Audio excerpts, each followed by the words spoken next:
पिछली बार हम लोगों ने जो जेनेटिक्स वाला जो चैप्टर है उसमें हम लोगों ने मेंडल्स के जो दोनों लॉ हैं वो डिस्कस किए थे।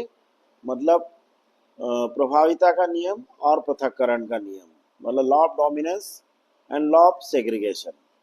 आज हम लोग बहुत ही एक इम्पोर्टेंट टॉपिक डिस्कस कर रहे हैं, टेस्ट क्रॉस, बेक क्रॉस और रेसिप्रोकल क्रॉस। इसका 12th क्लास में एक बहुत इंपॉर्टेंट क्वेश्चन 2 या 3 नंबर में आता है।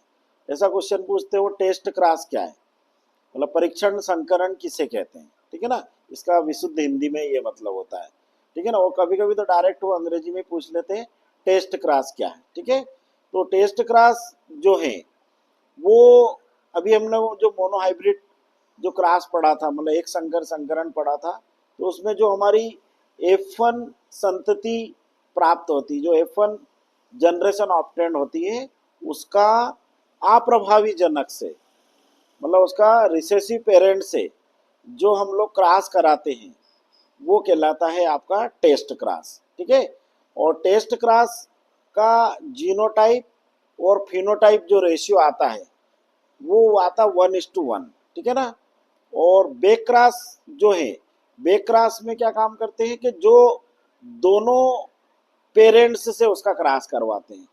पहले हम उसका करवाते हैं अप्रभावी से, मतलब रिसेसिव पेरेंट से F1 का, और फिर करवाते हैं उसका प्रभावी जनक से, मतलब डोमिनेंट पेरेंट से। और इन दोनों को कलेक्टिवली, मतलब दोनों को संयुक्त रूप से हम लोग बेक क्रॉस कहते हैं। तो बेक क्रॉस की या पूर्व संकरण की क्या परिभाषा हो जाएगी?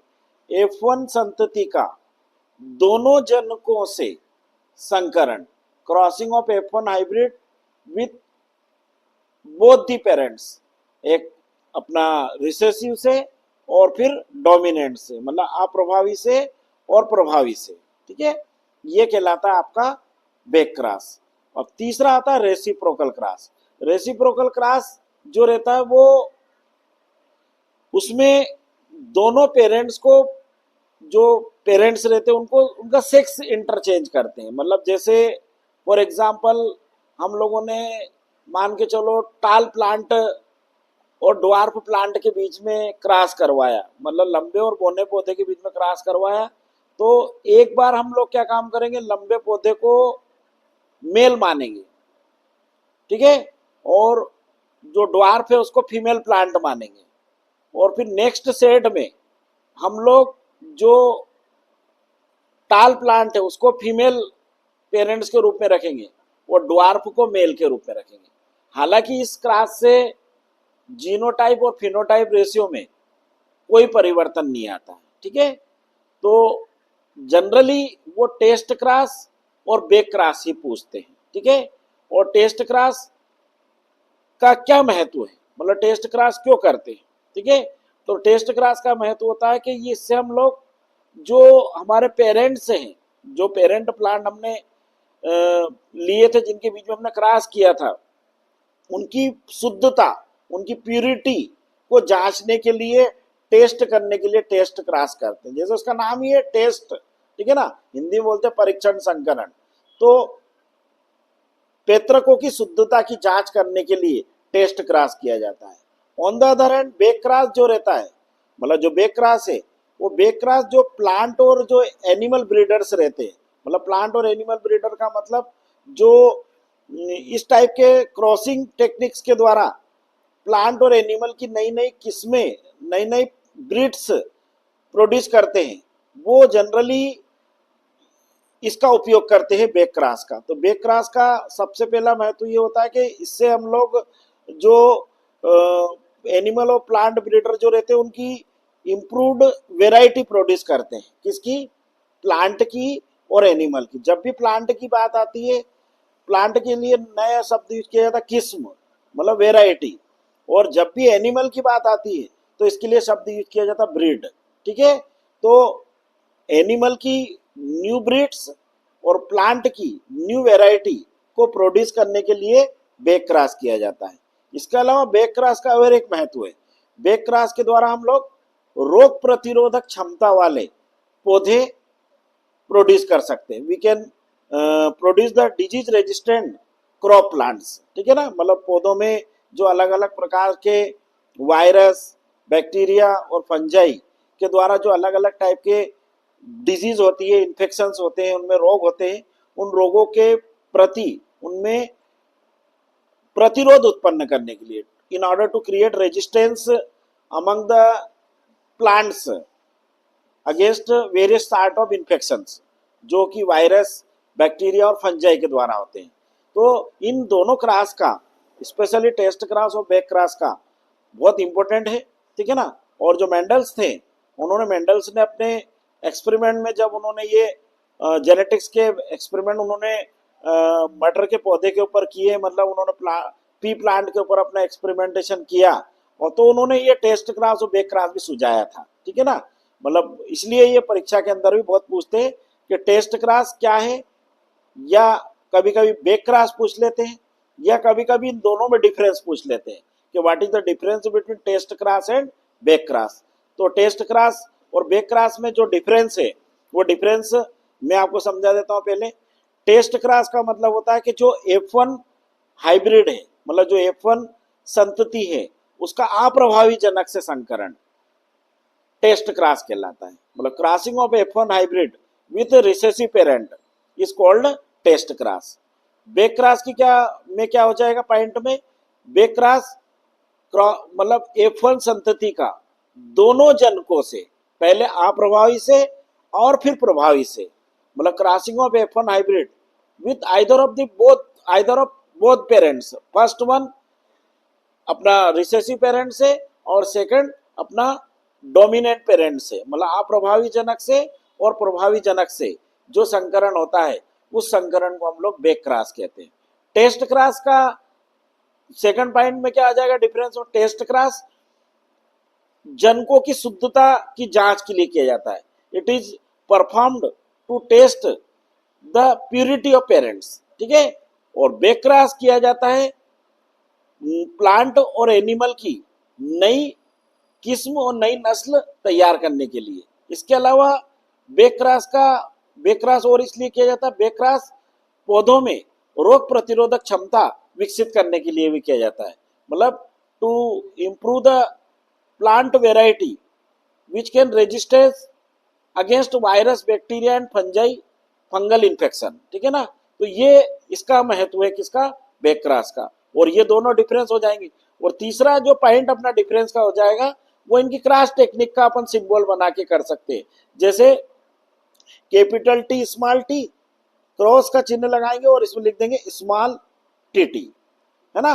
और उधर बैक क्रॉस में लिखेंगे capital T small T cross small T T, फिर उसके बाद लिखेंगे capital T small T cross with capital T T, ठीक है ना। इन दोनों को मिलाकर हम लोग बैक क्रॉस कहते हैं, ठीक है। अभी हम लोग इसको समझते हैं बोर्ड पे किस टाइप से टेस्ट क्रॉस और बैक क्रॉस किए जाते हैं, ठीक है। तो आप लोगों को मैं बोर्ड पे पूरा इसको व्यवस्थित समझाता हूं। जैसे मेंडल ने, अब आप लोगों को नया कैरेक्टर लेके समझाते हैं, उस दिन टाल वाला लिया था, आज हम लोग RR वाला लेते हैं। कैपिटल RR, इसका क्रॉस किया जाता है स्मॉल RR, मतलब ये जो प्लांट था अपना, इसका ये जीनोटाइप है, ये प्लांट का फिनोटाइप था आपका रेड फ्लावर, मतलब लाल, ठीक है। और इसका फिनोटाइप है व्हाइट, मतलब सफेद। मतलब उन्होंने मटर के लाल और सफेद पुष्प के बीच में संकरण कराया। ये अपने कहलाएंगे आपके पेरेंट्स, पैतृक पौधे, ठीक है। अब चूंकि होमोजाइगस कंडीशन है, दोनों जीन्स जो हैं एक जैसे हैं, मतलब एलील एक जैसे हैं, यहाँ भी एक जैसे हैं, तो यहाँ से जो गैमेट्स बनेंगे तो उसमें ये जीन आएगा कैपिटल R, यहाँ से आएगा आपका, इसमें जो गैमेट्स में जो जीन आएगा वो स्मॉल R आएगा।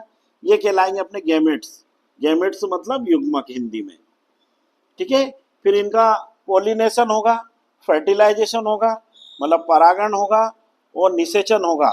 तो हमारी जो नई जो वैरायटी बनेगी वो बनेगी कैपिटल R स्मॉल R। अब ये कैपिटल R स्मॉल R, इसका फिनोटाइप आएगा हाइब्रिड रेड, मतलब संकर लाल, ठीक है। और ये अपना कहलाएगा F1 जनरेशन, मतलब F1 पीढ़ी कहलाएगी। ठीक है, अब यहाँ तक तो आप लोगों को पहले भी याद है, यहाँ पे अपना मेंडल का लॉ भी प्रूफ हो जाता, लॉ ऑफ डोमिनेंस, प्रभाविता का नियम, कि ये जो जीन डोमिनेंट जीन है इस जीन के कैरेक्टर को सप्रेस कर देता, दबा देता है, तो ये प्रभावी जीन और ये अप्रभावी जीन, और इस नियम को हम लोग प्रभाविता का नियम या लॉ ऑफ डोमिनेंस कहते हैं। अब जैसे हम टेस्ट क्रॉस की बात करते हैं, तो टेस्ट क्रॉस की भी मैंने डेफिनेशन बताई थी आप लोगों को कि जो ये F1 हाइब्रिड है इसका अप्रभावी जनक से, ये हमें कैसे प्रूफ हो गया कि ये अप्रभावी है, क्योंकि जहाँ F1 जनरेशन में जो फिनोटाइप आया निकल के हमारा, वो आया लाल, मतलब रेड। ठीक है ना, क्यों? क्योंकि इस जीन के कैरेक्टर को सप्रेस कर दिया, तो ये डोमिनेंट जीन है और ये रिसेसिव जीन है। अब हम लोग इस F1 हाइब्रिड का इस रिसेसिव पेरेंट से क्रॉस करवाएंगे, तो जहाँ लिखेंगे अपन लोग कैपिटल आर स्मॉल आर, और ये लिखेंगे हम लोग स्मॉल आर आर, ये कहलाएंगे अपने पेरेंट्स। ठीक है, अब इसमें से चूंकि हेट्रोजाइगस है ये, तो हेट्रोजाइगस है तो यहाँ से दो टाइप के गैमेट्स बनेंगे, कैपिटल आर स्मॉल आर, और यहाँ से गैमेट्स बनेगा स्मॉल आर। ठीक है, ये कहलाएंगे अपने गैमेट्स, मतलब युग्मक। ठीक है, फिर इससे पोलिनेशन फर्टिलाइजेशन होगा, तो ये बनेगा अपना कैपिटल आर स्मॉल आर, मतलब हाइब्रिड रेट। इसका इससे होगा तो ये बनेगा स्मॉल आर आर, मतलब वाइट। ये कहलाएगा अपनी F2 जनरेशन, F2 पीढ़ी। अब इसमें क्या देख रहे हैं हम लोग कि हमें दो टाइप के दो प्लांट प्राप्त हो रहे हैं, एक तो हमें प्राप्त हो रहा लाल और एक हो रहा सफेद। मतलब जीनोटाइपिकल रेशियो अगर अपन निकालेंगे तो कैपिटल आर स्मॉल आर 1 से है, ठीक है, और स्मॉल आर आर भी एक बार है, तो जीनोटाइप रेशियो भी अपना क्या है 1:1, और हाइब्रिड रेट भी एक बार है और वाइट भी एक बार है, तो फिनोटाइप और जीनोटाइप रेशियो दोनों 1:1 आता है। अब ये क्वेश्चन भी बहुत पूछते हैं परीक्षा के अंदर, ये ऑब्जेक्टिव में आता है कि टेस्ट क्रॉस में F2 पीढ़ी में जीनोटाइप व फिनोटाइप अनुपात क्या आता है, what is the genotype and phenotype ratio in the F2 generation in test cross. तो उसमें 4 ऑप्शन रहते हैं, 1:1 रहता है, 3:1 रहता है, 1:1 रहता है और 2:1 रहता है। तो उसका राइट आंसर आएगा 1:1। ये क्वेश्चन कॉम्पिटिटिव एग्जाम्स के अंदर भी पूछा जाता है, क्योंकि बच्चे जनरली वो मोनो हाइब्रिड क्लास में 1:2:1 और 3:1 उनको याद रहता है। टेस्ट क्लास जनरली बच्चे ढंग से समझते भी नहीं है और वो कर भी नहीं पाते, और जबकि बहुत इजी है टेस्ट क्लास करना। तो ये अपना टेस्ट क्लास आ गया, ठीक है ना, मतलब जिसको परीक्षण संकरण कहते हैं। ठीक है ना, इसमें हम लोगों ने क्या करा कि ये जो F1 हाइब्रिड था इसका रिसेसिव जनक पेरेंट्स से क्रॉस कराया, तो हमें दो टाइप के प्लांट ऑब्टेंड हुए, एक तो हाइब्रिड रेड और एक व्हाइट, और उनका जीनोटाइप और फिनोटाइप रेशियो प्राप्त होता हमें 1:1, है ना। अब मैंने जैसे अभी कहा था बैक क्रॉस सेकंड वाला, तो बैक क्रॉस में पहले तो हम लोग बैक क्रॉस 2 बार होता है, एक बार तो इससे F1 हाइब्रिड का इससे अप्रभावी से, तो एक बार तो ये हो गया आपका ऐसा कैसे ही, ठीक है। अब दूसरी बार हम लोग इस F1 हाइब्रिड का इस डोमिनेंट पेरेंट से करवाएंगे, तो कैसा होगा ये capital R small R crossing with capital R R, ठीक है।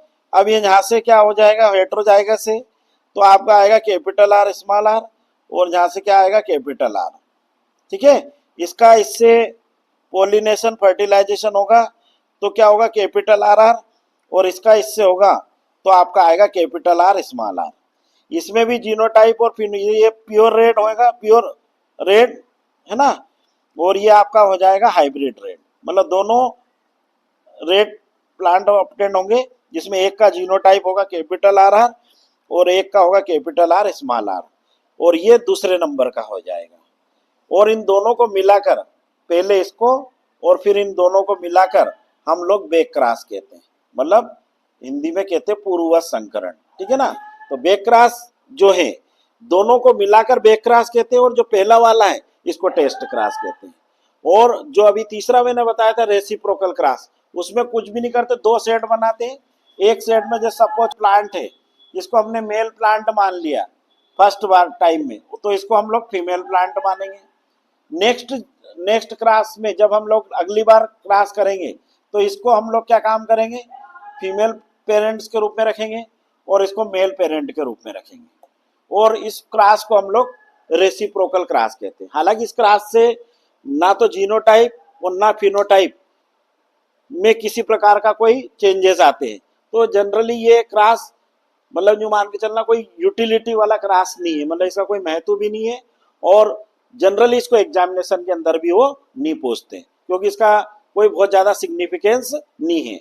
बट टेस्ट क्लास का और बैक क्लास का पूछते हैं, का डेफिनेशन पूछते हैं, और कभी कभी दोनों में अंतर पूछ लेते हैं। 3 नंबर में प्रश्न आता तो टेस्ट क्लास की डेफिनेशन और उसका महत्व पूछ लेते हैं। तो महत्व मैंने अभी बताया, टेस्ट क्लास किया जाता है जनकों की शुद्धता की जांच करने के लिए, to test the purity of gametes. और बैक क्रॉस किया जाता है दो पर्पज से। पहला पर्पज होता है मतलब प्लांट की और एनिमल की नई किस्में और नई ब्रीड्स तैयार करने में। दूसरा पौधों में रोग प्रतिरोधक क्षमता विकसित करने में, to create disease resistance among the plant. ठीक है, तो ये आप लोगों का टेस्ट क्रॉस, बैक क्रॉस और रेसिप्रोकल क्रॉस हो गया। ठीक है ना, इसमें से टेस्ट क्रॉस और बैक क्रॉस बहुत इंपॉर्टेंट है, ये अच्छे से करना है। दोनों की डेफिनेशन, दोनों में डिफरेंस, ठीक है ना। और वन वर्ड जो ऑब्जेक्टिव टाइप का क्वेश्चन अगर आएगा तो वो एक जीनोटाइप और फिनोटाइप रेशियो पूछते हैं स्पेशली टेस्ट क्रॉस का, और वो आता है 1:1। ओके, अगली बार जब हम लोग पढ़ेंगे तो उसमें हम लोग डाई हाइब्रिड क्रॉस मतलब द्विसंकर संकरण के बारे में पढ़ेंगे। और उसमें हम लोगों ने, जैसे मैंने आपको पहले बताया था कि जो द्विसंकर संकरण है मतलब डाई हाइब्रिड क्रॉस है, उसके बेसिस पर मेंडल ने अपने तीसरा जो लॉ है मतलब जो तीसरा नियम है अनुवांशिकता का, जिसे हम लोग स्वतंत्र अपव्ययन का नियम कहते हैं, लॉ ऑफ इंडिपेंडेंट असॉर्टमेंट कहते हैं, उसकी उन्होंने व्याख्या की थी। मतलब he postulate his third law of inheritance, that is law of independent assortment. Okay, उसके बारे में पढ़ेंगे हम लोग। तो ये आज का हमारा ये बहुत इंपॉर्टेंट एक टॉपिक था जो हमारा कंप्लीट हो गया है, और अगली बार हम लोग मेंडल के डाई हाइब्रिड क्रॉस के बारे में पढ़ेंगे। Okay, all the best.